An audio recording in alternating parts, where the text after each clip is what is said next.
राष्ट्रवादीत म्हणून नाही, तर कालचं जे मी बघितलं, अंत्यविधीपर्यंत स्मशान शांतता होती.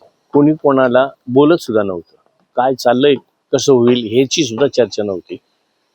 अंत्यविधी झाल्यानंतर बाहेर पडताना अनेक लोकांचे, ते काय पक्षाचे लोक होते किंवा त्यांना काही पक्षाशी देणं घेणं, फक्त एक सामाजिक जी त्या घराण्याची जी काही बांधिलकी आहे किंवा समाजाची जी काही बारीक सारीक प्रश्नांवरची सोडवणूक असेल, ही त्या फॅमिलीच्या मार्फत जी आजपर्यंत झालेली आहे, त्याच्यातून उतराई होण्यासाठी दादांचं जे कार्य होतं तसं कार्य कोणी करेल नाही करणार, परंतु उपमुख्यमंत्री म्हणून सुनीत्राताईंना करावं अशा पद्धतीची चर्चा त्या ठिकाणी होती. खरं तर दोन राष्ट्रवादी एकत्र येणार होतात. 12 डिसेंबरला असा प्रस्ताव अंकुश ठाकरे यांनी केला होता. 8 तारखेला त्याची औपचारिक घोषणा देखील होणार होती. कसं नाही, घोषणा होणार होती नव्हती मला माहित नाही, पण एक निश्चित त्या 1-2 महिन्यापासून नगर परिषदा असतील, नगरपंचायती असतील किंवा महानगरपालिका आपण सगळ्यांनी बघितल्या तर बऱ्याच ठिकाणी एकत्र येऊनच त्या निवडणुका लढवल्या गेल्या. आता जिल्हा परिषदमध्ये काही ठिकाणी वन साईड घड्याळच निशाणी लावून आणि तुतारी न लावता